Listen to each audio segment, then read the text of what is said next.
You have been there in the country very recently. Why do you think that after almost 6 months of relative stalemate, the rebels appear to have taken most of the capital in just 3 days? Well, it's been reported in the Daily Telegraph that essentially the British Army have literally blown a path for the rebels from Zawiya to Tripoli. And I was saying this a couple of days anyway, and the Daily Telegraph has confirmed this. This whole operation, and it's interesting what Lindsay German says before. She still has some sympathy with the rebels, like they are some kind of independent force. They are not. They have always been in the pockets of Western intelligence services, and this whole conflict has been engineered through a concerted campaign by Western governments since the beginning in mid-February, and it's the same now in Tripoli. NATO Apache helicopters and jets have literally massacred and blown a path for these rebels to get into Tripoli. Are you saying then this isn't the wish of the majority of the Libyan people for this to have happened, for a change in regime, and indeed if they wanted that wish, they needed help from outside, from NATO? Absolutely. Now, look at the images very carefully from Zawiya and from Tripoli, and even Western mainstream media is admitting that no civilians are coming out in support of the rebels. All the shutters, all the shops, all the houses are shut down in Zawiya, and they're shut down in Tripoli. Now, the rebels think they've got Gaddafi's compound, but last night's battle, round one, went to Gaddafi, because they said they had Mohammed Gaddafi and Saif al-Islam. Hey presto, Saif al-Islam is smiling, driving around Tripoli. So perhaps, like last night, tonight is another trap for the rebels in the compound, that Gaddafi's forces are allowing all these dozens and scores of rebels into the compound, and let's see what happens tonight. And, it may be another big trap for the rebels in Tripoli. Now, human rights organisations say that Libyan civilians must be protected during this time of conflict. Now, you have been there, you've just returned very recently. Is that really possible to do that when the situation is so confused now?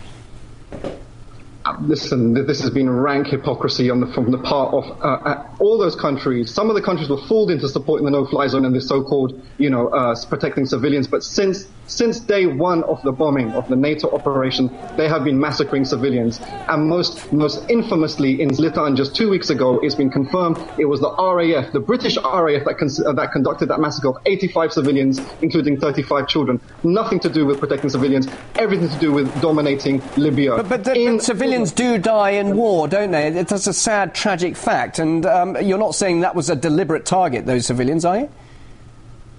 There is a clear program of state terror. This is the business which NATO is involved in Libya, in Afghanistan, and anywhere else it operates. It's state terrorism, pure and simple. So what then, the future? You mentioned Afghanistan, and indeed the future of Libya. Could you compare the two? And with Iraq, for example, are the same mistakes going to be made? These are not mistakes. These are deliberate policy. These are deliberate strategies on part of Western governments. And the rest of the world, especially the Arab world, would do well to recognize NATO for what it is. After Libya, Syria is next, Hezbollah in Lebanon next, and Palestine is coming up. That is why the Americans brokered a peace between the Palestinians and Israel through Egypt, because the last thing the West wants is this whole conflict to be focused on the real common enemies of the Arabs, which is the state of Israel and the Western governments backing it. So you're saying that the West really wants to see the political turmoil, the violence that we've seen in Afghanistan and Iraq happening in Libya, and indeed will that happen, do you think? Well, what's been clear in the last few days, and it's been admitted by the Daily Telegraph, that yesterday was planned all along for weeks by the NATO forces. So yes, they want to wrap up Libya, wrap it up nicely to present it as a successful test case to then roll on Syria. So it's all dependent on whether Gaddafi and his people can resist NATO here. Because if they can resist NATO in Libya, they won't be coming for Syria, and Gaddafi himself said in a speech just under a month ago that his resistance against NATO is defending Syria and Iran as well. You talk of Gaddafi, what a fate awaits him, and indeed who should determine that fate? This has been such, the gross illegality of what's gone on in relation to Libya by NATO is unbelievable. Already the Libyan guy at the United Nations, Mr. Shalgam, has basically admitted in Arab press that he fooled people, and this whole thing has been an illegal, affair, an operation. Protecting civilians, rubbish. Just very briefly, I just want to ask you that you're back in Brussels now, and you've just recently left Tripoli, and I know that you've got some colleagues, some journalists who you do know there trapped in the hotel, the Rixos Hotel, which has been mentioned many times. That's where the international media are at the moment. Are you concerned for their safety?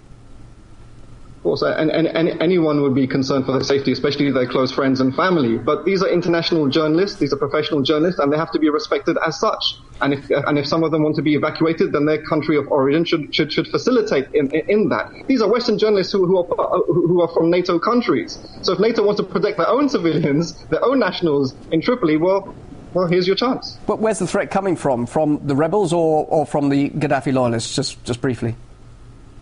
I think the threat more is coming from the rebels, really, because these are Western journalists who've been based at the Rixos Hotel for many, many months under the protection of Gaddafi's regime.